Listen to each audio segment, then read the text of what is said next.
નમસ્કાર, સંદેશ ન્યૂઝમાં આપનું સ્વાગત છે। ખબર ગુજરાત સાથે હું છું આપની સાથે વિકાસ મકવાણા। સમાચારની શરૂઆત કરીએ તો ઉત્તરાયણમાં પતંગ રસિકો માટે સારા સમાચાર આવી રહ્યા છે, કારણ કે આવતીકાલે સારી એવી હવા ગુજરાતમાં રહેવાની છે। ગુજરાતમાં 15 થી 20 કિલોમીટર પ્રતિ ઝડપે પવનની ગતિ રહેશે। અમદાવાદમાં 6 થી 12 કિલોમીટરની ઝડપે પવન ફૂંકાવાનો છે।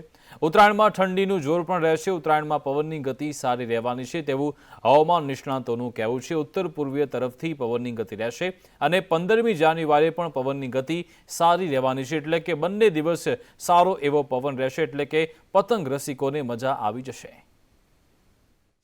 फोरकास्ट आने वाले दिनों में जो गुजरात स्टेट पे है वो ड्राई वेदर प्रिवेल करेगा, मतलब कोई रेन नहीं होगी। और कल के लिए हमने एक कोल्ड वेव वार्निंग दिया हुआ है कच्छ रीजन में, वो कुछ सम मतलब पॉकेट्स ऑफ कच्छ रीजन में। और बात करेंगे टेम्परेचर का, तो जो आने वाले दिनों में टेम्परेचर है वो 2 से 3 डिग्री सेल्सियस फॉल होने के चांसेस हैं। और रियलाइज टेम्परेचर की बात करेंगे तो सबसे कम टेम्परेचर नलिया में रियलाइज हुआ है, वो 5.4 डिग्री सेल्सियस। और अहमदाबाद में 16 डिग्री सेल्सियस और गांधीनगर में 13.5 डिग्री सेल्सियस। और टेम्परेचर में फोरकास्ट की बात करेंगे तो अहमदाबाद का टेम्परेचर फोरकास्ट है कल के लिए 14 डिग्री सेल्सियस और गांधीनगर का 12 डिग्री सेल्सियस और नलिया के लिए 6 डिग्री सेल्सियस का फोरकास्ट है। और विंड की बात करेंगे तो कल के लिए जो पूरे गुजरात स्टेट में जो विंड की डायरेक्शन होगी वो होगी नॉर्थ वेस्टर्ली टू नॉर्दर्ली। और जो विंड की स्पीड होगी वो 6 से 12 kmph होगी। और 15 की मतलब 15 जनवरी की बात करेंगे तो जो विंड होगी, विंड की डायरेक्शन वो मोस्टली मेनली नॉर्दर्ली होगी और जो स्पीड होगी वो 4 से 10 kmph होगी। और स्पेशली अहमदाबाद की बात करेंगे तो जो अहमदाबाद में कल के लिए विंड की डायरेक्शन होगी वो मेनली नॉर्दर्ली होगी। और 15 का मतलब 15 जनवरी का भी जो विंड होगा वो मेनली नॉर्दर्ली विंड होगा। સમાચારમાં આગળ વાત કરીએ તો કબૂતરબાજી મામલે સીઆઈડી ક્રાઇમ તપાસ કરી રહી છે અને 14 એજન્ટો વિરુદ્ધ ફરિયાદ દાખલ થઈ ચૂકી છે। છેલ્લા એક વર્ષમાં 1500 કરતાં પણ વધારે ગુજરાતીઓ ગેરકાયદેસર રીતે અમેરિકા પહોંચી ગયા છે। માત્ર ડિસેમ્બરમાં જ 600 કરતાં વધારે લોકોને અમેરિકા પહોંચાડ્યા હોવાનો પણ ખુલાસો થયો છે। સીઆઈડી ક્રાઇમે આ મામલે સત્તાવાર ફરિયાદ નોંધી 14 એજન્ટોની શોધખોળ હાથ ધરી। જે 14 એજન્ટ સામે ફરિયાદ થઈ છે તે ગુજરાત, દિલ્હી, મુંબઈ અને દુબઈના હોવાનું સામે આવ્યું। તમામ એજન્ટો એક વ્યક્તિને અમેરિકા મોકલવા 60 થી 80 લાખ રૂપિયા લેતા હતા। પંજાબીઓને અમેરિકા પહોંચાડવા માટે આ જ લાઇન શરૂ કરી હતી, પરંતુ વિમાનમાં મુસાફરોની સંખ્યા ઓછી હોવાથી ગુજરાતીઓને પણ ગેરકાયદેસર રીતે અમેરિકા પહોંચાડવામાં આવતા હતા।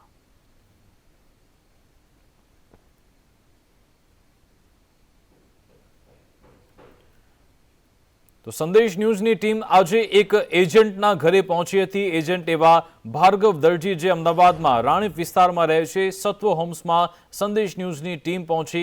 ભાર્ગવ જે છેલ્લા કેટલાક સમયથી ઘરે જ નથી આવ્યો તેવી વિગતો મળી છે। સીઆઈડી ક્રાઇમની ટીમ પણ ભાર્ગવના ઘરે તપાસ માટે પહોંચી હતી। ભાર્ગવ હાલ પોલીસ ચોપડે ફરાર છે।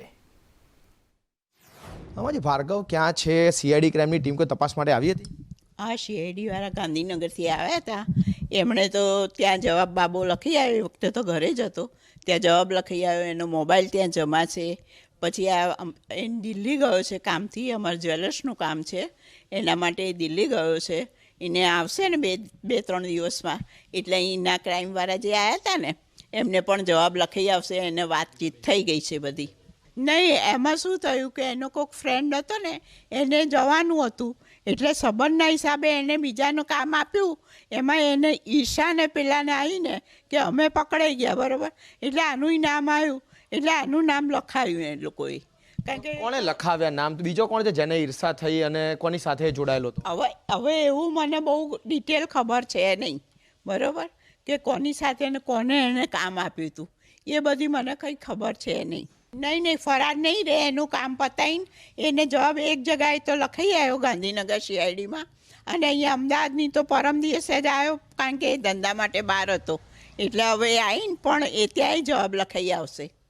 પોલીસને સહકાર આપશે? તમામ સહકાર આપીશું, અમે ઘરેથી પણ આપીએ છીએ અને મારો દીકરો પણ આપશે। ગુજરાતમાં ચોરીની ઘટના જાણે કે સામાન્ય થઈ ગઈ છે। દિન દહાડે ચોરીને અંજામ અપાઈ રહ્યો છે। તેવામાં સુરતમાં તો પતંગની ચોરી થઈ ગઈ। જી હા, 300 નંગ પતંગ ચોરી થયાની ફરિયાદ દાખલ થઈ છે। પતંગ ચોરીની આખી ઘટના સીસીટીવી કેમેરામાં કેદ થઈ છે। જે ચોર આવ્યા હતા તે ફિરકી સાથે અલગ અલગ વસ્તુઓ પણ લઈને ફરાર થઈ ગયા હતા। જોકે આ મામલો સામે આવતા પોલીસે 2 વ્યક્તિઓને ઝડપ્યા છે। રવિ અને અજય નામના વ્યક્તિઓને ઝડપવામાં આવ્યા છે। ચોરીની આખી ઘટના સીસીટીવી કેમેરામાં કેદ થઈ હતી।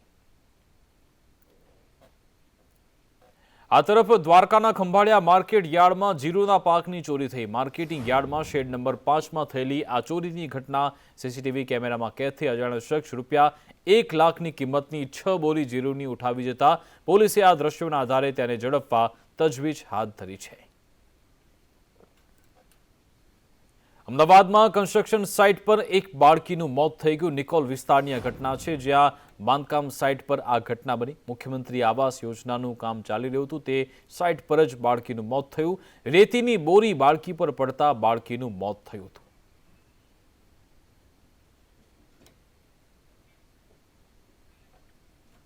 રાજકોટ જિલ્લા પંચાયતના કોંગ્રેસ પક્ષના નેતાને પદ પરથી દૂર કરાયા છે। અર્જુન ખાટરિયાને વિપક્ષના નેતા પદેથી હટાવવામાં આવ્યા છે।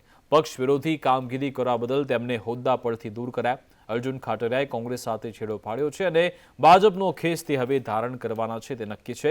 સ્થાનિક કક્ષાએથી સિનિયર નેતાઓને અનેક ફરિયાદ તેમના વિરુદ્ધ મળી ચૂકી હતી। રાજકોટ જિલ્લા પંચાયતના વિપક્ષના નેતા અર્જુનભાઈ ખાટરિયાને કોંગ્રેસ દ્વારા હટાવવામાં આવ્યા છે। શું કહેશો અર્જુનભાઈ?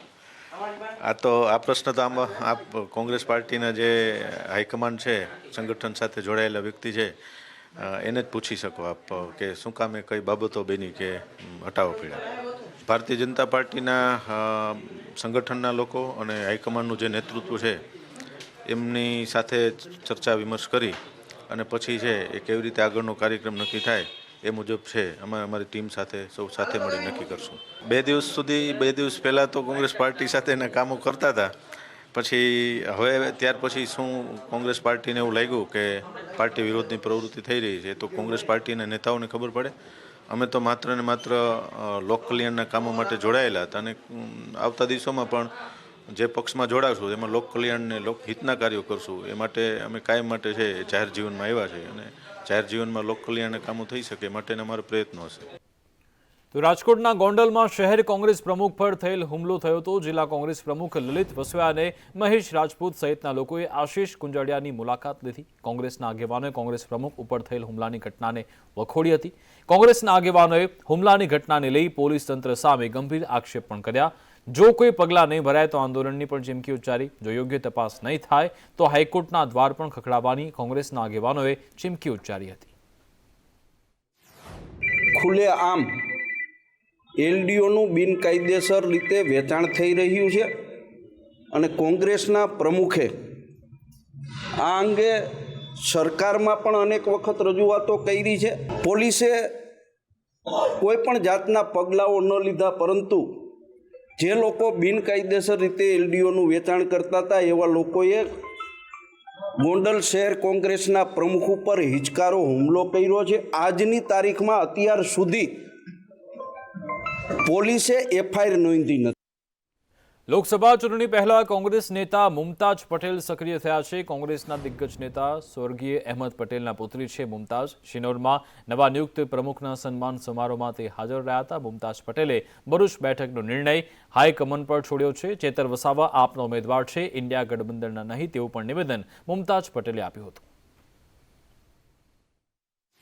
नहीं, अभी ऊपर लेवल पे अलायंस टॉक चल रही है। कल शाम को भी मीटिंग बैठी थी, आज भी। तो जो भी हाईकमांड तय करेगी हम हाईकमांड के इशारे पर ही चलेंगे। गठबंधन ने नहीं डिक्लेयर किया, आम आदमी पार्टी ने डिक्लेयर किया। अब गठबंधन क्या डिक्लेयर करेगी वो आपको 1-2 दिन में पता चल जाएगा। आप क्या लड़ने के लिए तैयार हैं? हम कांग्रेस को मजबूत करने की तैयारी में। જૂનાગઢ જિલ્લાના મઢડા ધામમાં આઈ શ્રી સોનલ માનો જન્મ શતાબ્દી મહોત્સવ ઉજવાઈ રહ્યો છે। ત્યારે આ શતાબ્દી કાર્યક્રમના સાક્ષી બનવા માટે મોટી સંખ્યામાં ભક્તો ઉમટી પડ્યા હતા। આ કાર્યક્રમમાં રાજ્યપાલ આચાર્ય દેવવ્રત સહિત કેન્દ્રીય મંત્રી પુરુષોત્તમ રૂપાલા અને આ પ્રદેશ પ્રમુખ ઈશુદાન ગઢવી પણ હાજર હતા। પ્રધાનમંત્રી મોદીએ પણ વિડીયો કોન્ફરન્સના માધ્યમથી આ શતાબ્દી મહોત્સવમાં જોડાઈ મઢડા ધામને શ્રદ્ધા અને સંસ્કારનું કેન્દ્ર ગણાવ્યું હતું। આજે મઢડા મુકામે માં સોનલ માતાજીની 100મી શતાબ્દીની જે ઉજવણી છે તે ઉજવણીના કાર્યક્રમની અંદર માનની રાજ્યપાલ શ્રી અત્યારે પધારી રહ્યા છે અને સાથે સાથે દેશના કૃષિ મંત્રી શ્રી રૂપાલા સાહેબ પણ આવી રહ્યા છે અને સાથે સાથે જ્યારે આ 100 વર્ષ પૂરા થયા હોય અને માં જગદંબાની જે જન્મભૂમિ આ મઢડા મુકામે લાખો ભાવિકો જ્યારે અહીંયા ઉમટી પડ્યા છે ત્યારે એમને શુભેચ્છા આપવા માટે, શુભેચ્છા સંદેશો આપવા માટે નરેન્દ્રભાઈ પણ એમની શુભેચ્છા સંદેશો આજની તારીખે આપવાનો છે. આ મહોત્સવ 100 વર્ષ પૂર્ણ કરી આજ શતાબ્દી વર્ષ ચાલી રહ્યું હતું. આ શતાબ્દી વર્ષમાં આમ જોઈએ તો પૂરા ગુજરાતમાં સૌરાષ્ટ્ર ભાવનગર પૂરા ગુજરાત સૌરાષ્ટ્ર કચ્છ કાઠિયાવાડ બધે 150 તળાવ એટલે 90 તળાવ બની ગયા છે. 60 બનવામાં છે કદાચ બીજા એટલા જોડાય. સોનલ સરોવર અને સોનલ વન મને 50 ઝાડવા પણ ઉછેરે, 500 વાવે પણ ઉછેરે. એ સમાજે નક્કી કર્યું, અન્ય સમાજ સાથે જોડાણા. આ મોટી મહાવલય કે લોક કલ્યાણની વાત છે. ચારણ સમાજ એક વિશિષ્ટ કુદરતી વરદાન સાથેનો સમાજ છે. અત્યંત પરંપરાઓને પોષતો સમાજ છે. કલા સાધના અને વિદ્વતા અને શૂરવીરતા એનો સમન્વય ધરાવતો આ સમાજ છે. એમનો ખૂબ જ ઉજળો ઇતિહાસ છે. આ સમાજની અંદર ખાસ કરીને માતૃશક્તિની ઉપાસનાની પરંપરા છે. કચ્છના ધોરડો ગામની 26 જાન્યુઆરીએ કર્તવ્ય પથ પર યોજાનાર પરેડમાં ઝાંખી જોવા મળશે. તાજેતરમાં આ ગામને વિશ્વના શ્રેષ્ઠ પ્રવાસન વિલેજની યાદીમાં પણ સમાવેશ કરાયો છે. સફેદ રણમાં પ્રતિ વર્ષ યોજાતા રણોત્સવના માધ્યમથી દેશ વિદેશના અનેક પ્રવાસીઓ ધોરડોની મુલાકાતે આવે છે. રણોત્સવના કારણે ધોરડો આજે વિશ્વ ફલક પર ઉભરી રહ્યું છે. અંદાજિત 1000ની વસ્તી ધરાવતું ધોરડો ગામ આજે પ્રવાસીઓની પ્રથમ પસંદ છે. સફેદ રણમાં G20 સમિટનું આયોજન પણ થઈ ચૂક્યું છે.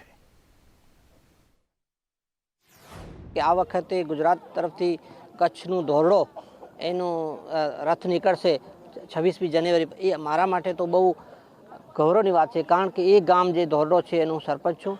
એટલે અમારા ગામ માટે, અમારા ગામના લોકો માટે, પૂરા અમારા કચ્છ માટે આ એક ગૌરવની વાત છે કે આજે અમારા ગામનું 26મી જાન્યુઆરીમાં સમાવેશ કરી અને આ કાર્યક્રમ યોજાઈ રહ્યો છે, રથ નીકળી રહ્યો છે. કર્તવ્ય પથ પર જે ધોરડો ગામનો સમાવેશ થાય એમાં અમારે બહુ ખુશી છે. અમારા ગામ વર્લ્ડ હેરિટેજ પ્રવાસન તરીકે જે એને માન્યતા મળી છે એ બહુ. અંકલેશ્વરમાં ટ્રેક્ટરનો એક વિડીયો વાયરલ થઈ રહ્યો છે. ઓવરલોડેડ ટ્રેક્ટરના આગળના 2 ટાયર હવામાં જોવા મળ્યા.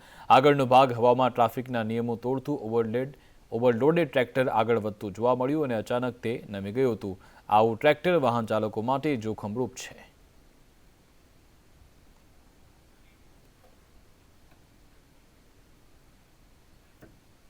ઉત્તરાયણ પર્વને લઈ પોલીસ વિભાગ સજ્જ છે. સંવેદનશીલ વિસ્તારોમાં વડોદરામાં પોલીસે ફૂટ પેટ્રોલિંગ શરૂ કર્યું. પાણી ગેટથી વાડી સુધી ફૂટ પેટ્રોલિંગ હાથ ધરાયું. ધાબા પોઈન્ટ અને ડીપ પોઈન્ટ પર પોલીસ તૈનાત રહેશે. ઉત્તરાયણ પર્વ છે ત્યારે વડોદરા પોલીસ પણ સજ્જ છે અને જે રીતે સંવેદનશીલ વિસ્તારમાં હાલ અહીંયા ફૂટ પેટ્રોલિંગ ચાલી રહ્યું છે. પોલીસના ઉચ્ચ અધિકારીઓ અને સાથે જ જે પોલીસના સ્ટાફ છે પાણીગેટ અને વાડી પોલીસ મથક દ્વારા હાલ ફૂટ પેટ્રોલિંગ ચાલી રહ્યું છે. સાહેબ, ઉત્તરાયણનો પર્વ કાલે છે અને પોલીસ વિભાગ પણ સજ્જ છે. બિલકુલ. ઈડના વાડી અને પાણીગેટ વિસ્તારમાં તમામ સ્ટાફ છે એ બંદોબસ્તમાં તૈનાત છે અને હજુ પણ 2 દિવસ 14 તારીખ અને 15 તારીખ સુધી તૈનાત રહેશે. ઉત્તરાયણ પર્વે પોલીસે સઘન ચેકિંગ હાથ ધર્યું છે. સયાજીગંજ પોલીસે 2 યુવકો ઝડપ્યા છે. તેમની પાસેથી ચાઇનીઝ તુક્કલ અને ચાઇનીઝ દોરાનો જથ્થો મળી આવ્યો. ચિરાગ ઓડ અને સલમાન શેખની પોલીસે ધરપકડ કરી. ચિરાગ ઓડ ચાઇનીઝ તુક્કલ વેચતા ઝડપાયો હતો. સલમાન શેખ ચાઇનીઝ દોરાની ફિરકી વેચતો હતો. ધોરાજીમાં જેતપુર રોડ મઢુલી ચેમ્બરની પાછળના વિસ્તારમાં દૂષિત પાણી આવતા સ્થાનિકો ત્રાહિમામ પોકારી ગયા છે. નગરપાલિકા દ્વારા આપવામાં આવતું પીવાનું પાણી દૂષિત હોવાથી ધોરાજી નગરપાલિકાની ઘોર બેદરકારી સામે આવી. આ અંગે સ્થાનિક લોકોએ નગરપાલિકા તંત્રને છેલ્લા 1.5 વર્ષથી રજૂઆત કરી છે, છતાં કોઈ નિરાકરણ નથી આવ્યું. બહુ એકદમ રોગ આવે છે. 1.5 વર્ષથી આવું નવું પાણી પીએ છીએ. અત્યારે અમારા ઘરમાં કોઈ બીમાર હાજુ નથી, બધા બીમાર છે. એટલું પાણી ગંદુ આવે છે. તમારે એનું કરવું શું? અમારે ચોખ્ખું પાણીની માંગણી છે, બીજી અમારે કાંઈ જરૂર નથી. હાલો, ચોખ્ખું પાણી આવવું જોઈએ, ફૂલ આવવું જોઈએ. અમારે એમનો મોટર વગરનું તો આવતું જ નથી. 1.5 વર્ષથી અમને એટલું ખરાબ પાણી આવે છે અને આજે 3-4 દિવસ થયા તો મારું ફિલ્ટર એટલું ખરાબ થઈ ગયું છે અને મને ઝાડા ઉલટી થઈ ગયા છે. તકલીફ બહુ જ પડે છે. વાસણ ઉટકી તો એટલી ખરાબ વાસ આવે છે, હેન્ડ વોશ કરી તો હાથમાં એટલી ખરાબ વાસ આવે છે. પ્યોર ગટરનું પાણી અમારી ઘરે સપ્લાયમાં આવે છે. આને હિસાબે અનેક રોગોના ભોગ બન્યા છીએ અમે. બરોબર, નાના બાળકોને તો બહુ જ તકલીફ છે. હવે આ વાપરવામાં કામ નથી આવતું પાણી, એવું અમે લોકો પીએ છીએ આખી સોસાયટી. દ્વારકાના ખંભાળિયામાં માર્કેટિંગ યાર્ડમાં મગફળીની ભારે આવક થઈ રહી છે. જોકે યાર્ડમાં 20,000 ગુણી મગફળી પેન્ડિંગ હોવાથી હાલમાં નવી આવક બંધ થઈ. 13 જાન્યુઆરીથી નવી જાહેરાત ન થાય ત્યાં સુધી મગફળીની આવક ખંભાળિયા યાર્ડમાં બંધ રહેશે. છેલ્લા 2 મહિનાથી આ મગફળીની સતત આવકમાં વધારો થઈ રહ્યો છે. હાલમાં મગફળીની આવક વધુ પ્રમાણમાં હોય, અંદાજે 20,000 ગુણી જેવી મગફળીની આવક છે. જે મગફળીનો નિકાલ ના થાય ત્યાં સુધી, બીજી જાહેરાત ન કરવામાં આવે ત્યાં સુધી મગફળીની ઉતરાઈ સંપૂર્ણ બંધ કરવામાં આવેલ છે. હાલમાં ખંભાળિયા માર્કેટિંગ યાર્ડમાં મગફળીના ભાવ 1200 થી 1400 જેવા મળી રહ્યા છે. વડોદરામાંથી નકલી પોલીસ કર્મચારી ઝડપાયો છે. ફતેગંજ વિસ્તારમાંથી આ પોલીસ કર્મી ઝડપી લેવાયો, જે નકલી હતો. નીતિન અગ્રવાલ નામના શખ્સની ધરપકડ થઈ છે. બેડ સેન્ટરવાળાને પોલીસ કર્મી હોવાની ધમકી આપી હતી. પોલીસ સ્ટેશનમાં પણ પોતે ડી સ્ટાફનો કર્મચારી હોવાનું કહ્યું હતું. બાઇક પર પણ તેણે પોલીસ લખાવ્યું હતું.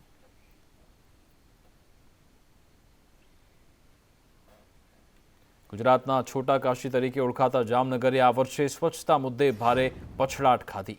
વર્ષ 2022ના સ્વચ્છતા સર્વેક્ષણમાં 54મા ક્રમે રહેલું જામનગર વર્ષ 2023ના સ્વચ્છતા સર્વેક્ષણમાં 83મા ક્રમાંકે ધકેલાઈ જતા મહાનગરપાલિકાના સ્વચ્છ જામનગરના દાવાની પોલ ખુલી. સ્વચ્છતાના નામે લોકો પાસેથી પૈસા પાણીની માફક લેવામાં આવે છે. જોકે છતાં પણ કોઈ સ્વચ્છતા અંગે કામ નથી કરાતું. જે કેટેગરી હતી એમાં કેટેગરી સેમ કરી નાખવામાં આવી છે. ગયા વખતે આપણે 382 શહેરો સાથે હરીફાઈ હતી. આ વખતે એ શહેર છે એ 446 શહેર થઈ ગયા છે. જેના માટે કોઈ આપણું રેટિંગ છે, જે સર્વે કરવા આવ્યા એ જામનગરમાં એ લોકો 20 ઓગસ્ટથી 27 ઓગસ્ટમાં સર્વે કરવા આવ્યા હતા. ત્યારબાદ 26 સપ્ટેમ્બરથી અમે રાત્રિ સફાઈનું એક જે સફાઈ ચાલે છે. દર મહિને 1.5-2 કરોડના બિલ બને છે. પણ આ બધાય બિલોની વાત કરી કે કોન્ટ્રાક્ટરની વાત કરી, ક્યાંક ને ક્યાંક ભારતીય જનતા પાર્ટી સાથે જોડાયેલા લોકો છે. જેથી કરીને આજે જામનગર મહાનગરપાલિકાનો જે સફાઈ કામ છે એ 83માં આવ્યો છે.